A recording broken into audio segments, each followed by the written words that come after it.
Bonjour, voilà, je fais ce message. C'est écrit par amour pour défendre la parole et son enseignement et reprendre tout ce qui se dit ou du moins ce qui se laisse prétendre par différents enseignements de divers mouvements. Voilà, c'est vraiment dans ce but-là. Voilà. Alors, j'ai relevé que au temps de l'ancienne alliance, certains du peuple juif étaient pieux, fidèles à l'Éternel. D'autres l'ont abandonné, se sont détournés et ils en ont subi des conséquences, des dégâts, beaucoup de maux, par la volonté permissive de Dieu, bien qu'ils ne voulaient pas ça pour eux. Mais à cause que l'Éternel est Dieu, bon, fidèle et juste, il n'a pu, avant toute consolation, miséricorde envers ceux qui se sont détournés du mal et suivis dans la conversion et la justice, rétribuer selon les actes de chacun, soit bien et bon, ou mal et douloureux pour certains. Car Dieu est bon et juste, bon envers nous et envers tous ceux qui ont péché contre lui et fait le mal, et s'en sont détournés, repentis et convertis de tout mal. Mais ces écrits ont été accomplis, et laissés pour nous servir d'exemple, et pour que nous sachions et comprenions, malgré le temps de grâce et l'accomplissement de la loi de la justice qu'il fallait accomplir, de la valeur inestimable qui s'est donnée en offrande pour toute humanité, pour nous qui croient et acceptent ces conditions, se repentiraient et se convertiraient vraiment. Il nous a montré par cela que, malgré que nous pouvions donner cette offrande parfaite à Dieu, et que nous sommes d'un prix inestimable pour Dieu, le prix que nous avons coûté entre autres à Jésus-Christ, que nous avons vraiment de la valeur devant Dieu. Il a fallu que cette offrande parfaite, Christ Jésus, s'offre en sacrifice pour nous, pour être pardonné. Mais maintenant, ce que je veux dire, c'est qu'une fois justifiés par Jésus-Christ, son sacrifice, son sang précieux, nous ne devons plus marcher à la manière de ceux qui ne veulent pas croire et ne connaissent pas Dieu.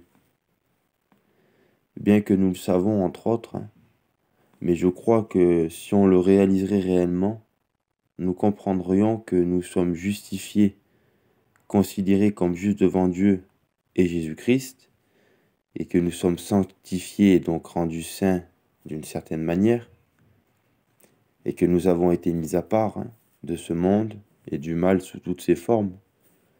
Mais il ne faut pas oublier que nous qui avons marché dans la volonté de Dieu, dans la lumière, dans la justice, ce que nous devons être un jour n'a pas encore été manifesté.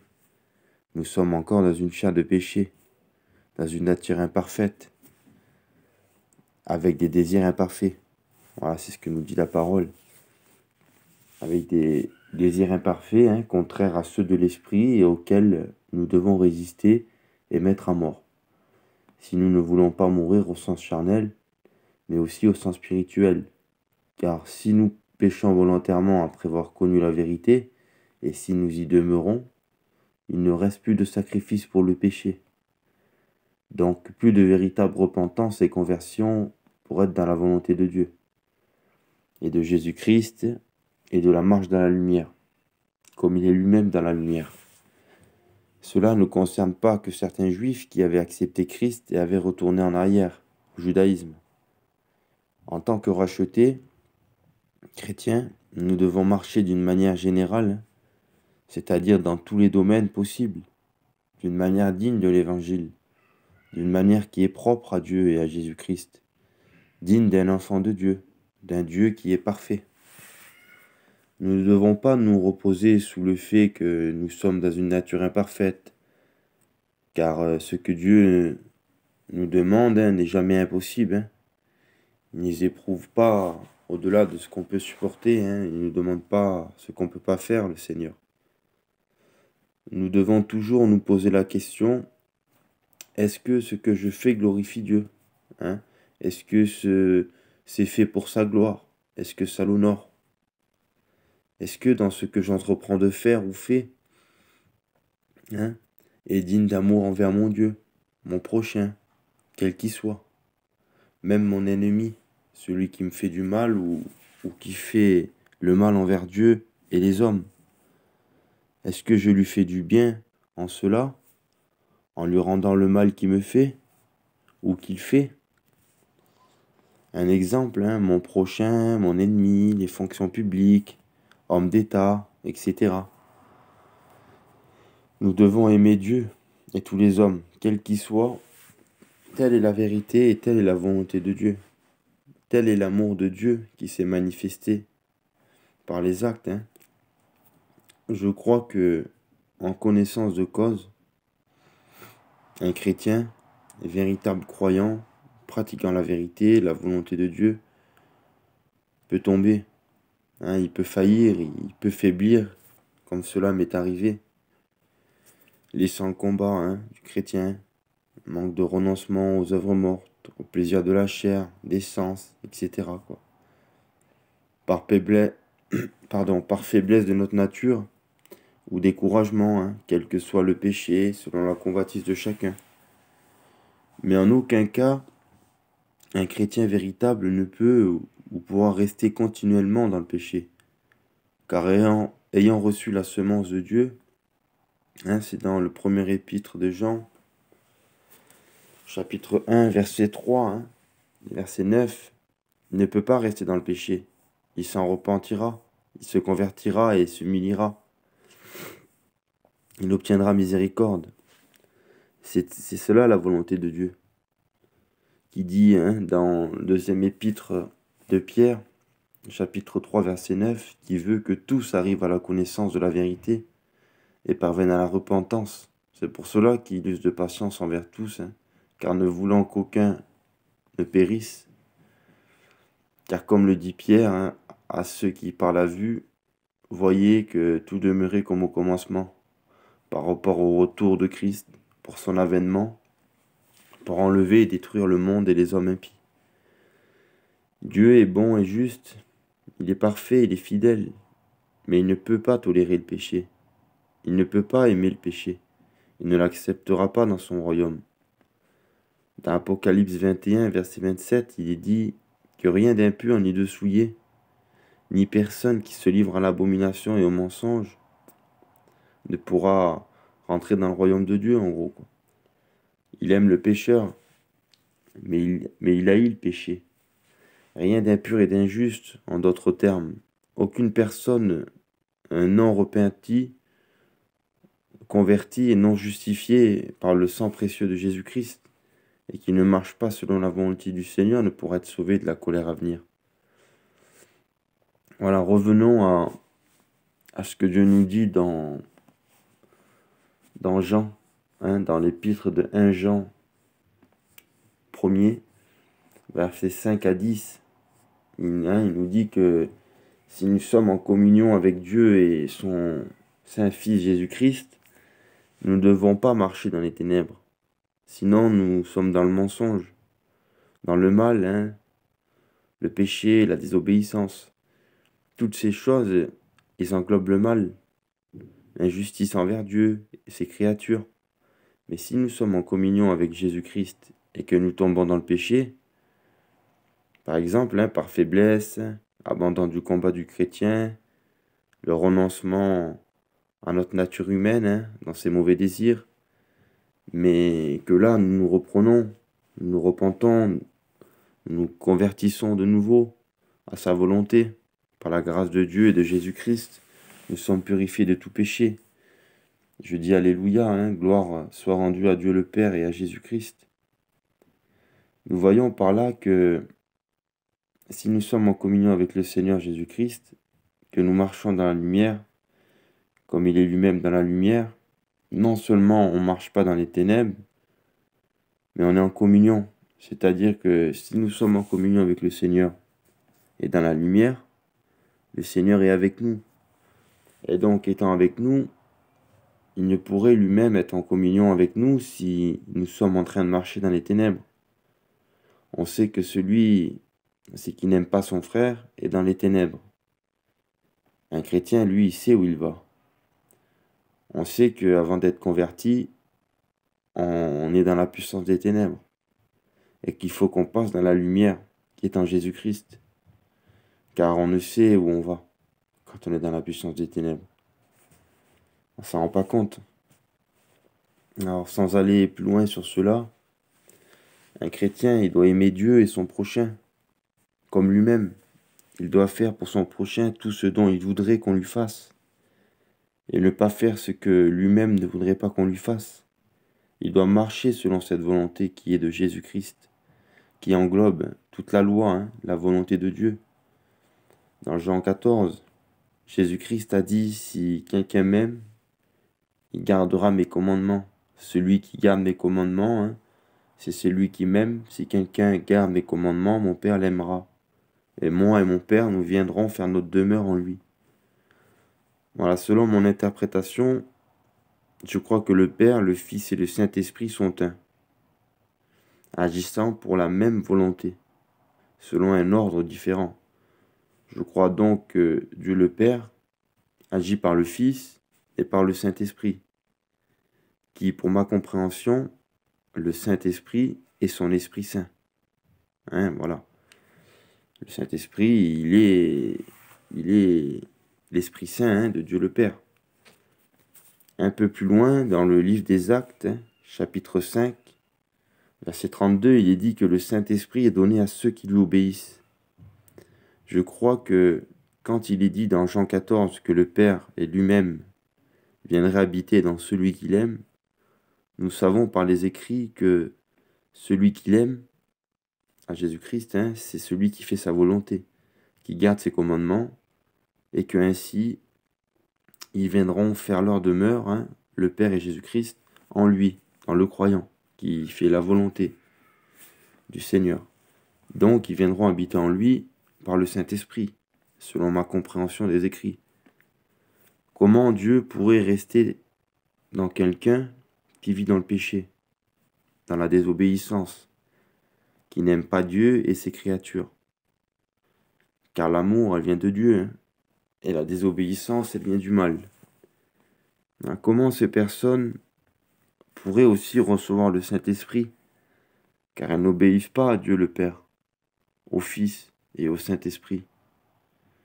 Je suis en accord avec ce verset 32 du chapitre 5 du livre des Actes des Apôtres qui dit que le Saint-Esprit est donné à ceux qui lui obéissent.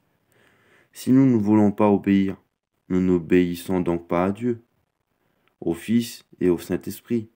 Il ne peut donc venir habiter en nous. Dans l'Épître aux Romains, chapitre 8, verset 9, il est dit que si quelqu'un n'a pas l'Esprit du Christ, il ne lui appartient pas.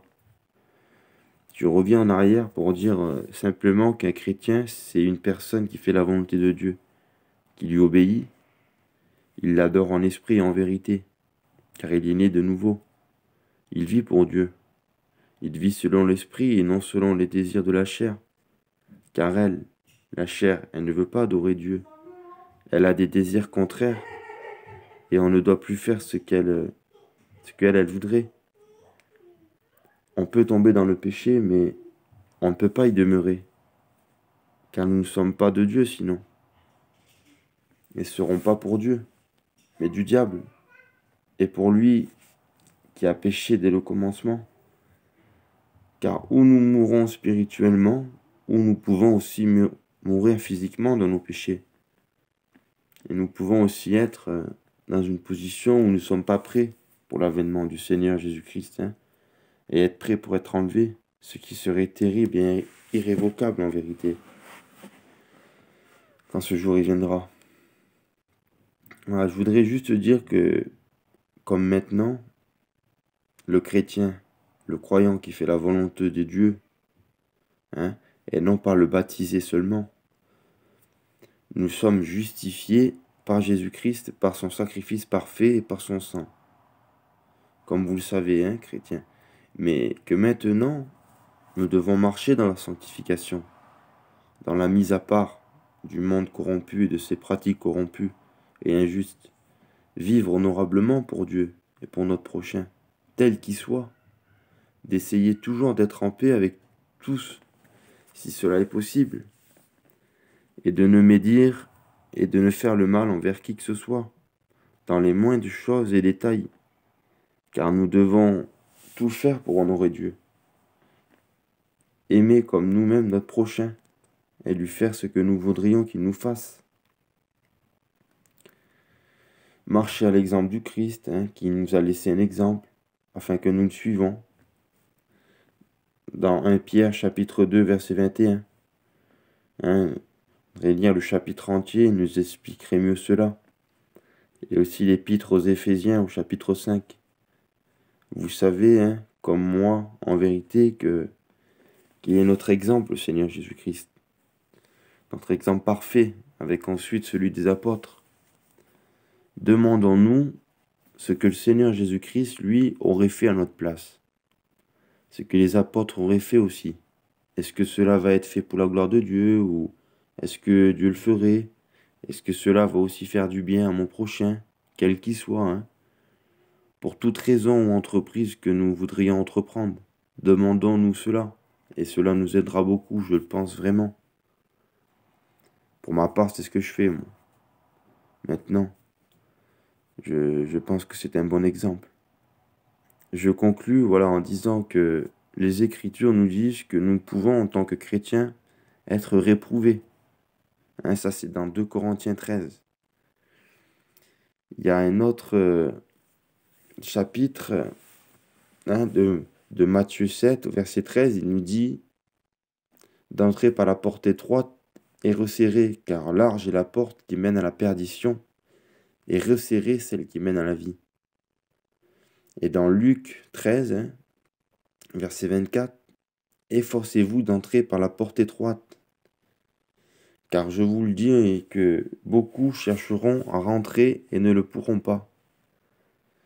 Alors cela doit nous montrer que s'il y a après l'impossibilité à nous-mêmes de nous justifier, de nous rendre justes, sanctifiés par le sang précieux de Jésus-Christ, et Dieu merci pour cela, et à Jésus-Christ aussi. Mais il y a une autre condition pour celui qui a la possibilité, qui vit après s'être repenti et converti. Au contraire de l'exemple du brigand sur la croix, qui lui n'avait pas le choix, lui allait mourir. Il pouvait plus vivre, il pouvait plus suivre le Seigneur. Mais nous qui après l'impossibilité que nous-mêmes on a à nous justifier, à nous rendre justes et à nous sanctifier, parce qu'il n'y a que le saint sang précieux de Jésus-Christ qui peut nous justifier et nous sanctifier. Jésus-Christ a été fait justice pour nous, la Bible nous dit. Et Dieu merci pour cela, et à Jésus-Christ aussi. Mais maintenant, il y a une autre condition pour celui qui a la possibilité encore de vivre sur cette terre, qui vit après s'être repenti, converti, c'est de suivre le Seigneur, le chemin, la vérité et la vie, dans ce chemin étroit et resserré. Voilà. C'est pas facile en réalité. C'est pas facile. Et aujourd'hui, on entend beaucoup de belles paroles, et c'est pour cela que je pense qu'il faut être prudent. Voilà, moi je fais ça vraiment par amour et je me dis qu'il est important d'expliquer cela. Et Dieu voulant, les personnes entendront et méditeront cela. Et voilà, mettront en pratique s'ils le veulent, sachant qu'en réalité c'est vrai que c'est pour la gloire de Dieu, mais il faut le dire en vérité, c'est pour nous, c'est pour notre âme. Voilà, seul Dieu, lui, peut rendre son jugement. Et nous ne pouvons dire si un tel ou un tel montera au ciel ou ira dans les enfers. Cela appartient à Dieu. Mais mes frères et sœurs, il faut veiller et examiner toutes choses, tout ce que l'on pourrait nous enseigner, car notre marche en découlera et pourra déterminer beaucoup de choses. Voilà, que le Seigneur Dieu, le Père éternel et son Fils Jésus-Christ nous convainc et nous guide dans toute la vérité en son intercession. je le demande, et que Dieu en soit béni, et Jésus-Christ aussi. Amen.